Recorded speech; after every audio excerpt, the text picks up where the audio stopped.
आमदार प्रताप अडसूळ यांनी हिवाळी अधिवेशनात शेतकऱ्यांसाठी सोयाबीनच्या खरेदीसाठी नाफेड नियमात सुलभता, कापसाच्या विक्रीसाठी सीसीआयमध्ये सुधारणा आणि घरकुल हप्त्याचे त्वरित वितरण याची मागणी केली।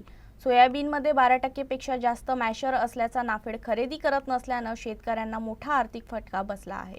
अमरावतीत सोयाबीनची शासकीय हमी भावाने खरेदी सुरू असली तरी मॅशर्सच्या वाढीमुळे अनेक शेतकऱ्यांना नाफेडकडून आपला माल विकता येत नाही। 12%पेक्षा जास्त मॅशरवर आढळल्यास खरेदी नाकारली जाते आणि त्यामुळे शेतकऱ्यांना मोठा आर्थिक फटका बसत आहे। कापसाला जसे ग्रेडेशनची सुविधा उपलब्ध आहे त्याचप्रमाणे सोयाबीन उत्पादक शेतकऱ्यांनाही दिलासा मिळावा अशी मागणी पुढे येत आहे। नाफेडच्या अटींमध्ये शिथिलता देऊन जास्तीत जास्त सोयाबीन खरेदी करण्याची गरज असल्याचे आमदार प्रताप अडसूळ यांनी हिवाळी अधिवेशनात स्पष्टपणे मांडले।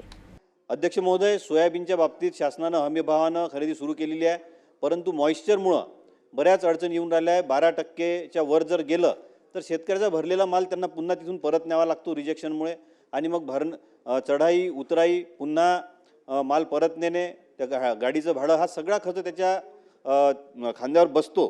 त्यामुळे माझी विनंती आहे की त्या संदर्भात जसं आपलं कापसाचं ग्रेडेशन होतं त्या पद्धतीनं काही करता येईल, कारण शेवटी शासनाचेही नियम असतात, त्याला मर्यादा असतात। त्याच्यामुळं आपण 12%च्या वर घेऊ शकत नसलो तरी त्या संदर्भात कुठंतरी शिथिलता देऊन शेतकऱ्यांच्या हिताचा विचार करून आपण ते करणं आवश्यक आहे।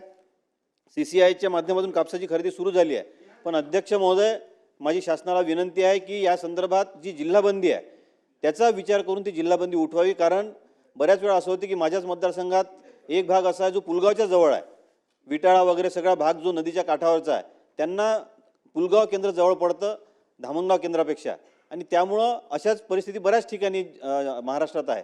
तर ज्यांना ज्या सेंटरवर सोयीचं आहे, कमी अंतरावर त्यांच्या कमी खर्चात माल जाऊ शकतो, असे केंद्र त्यांना सिलेक्ट करण्याची परवानगी द्यावी आणि जिल्हाबंदी उठवावी अशी मी विनंती करतो।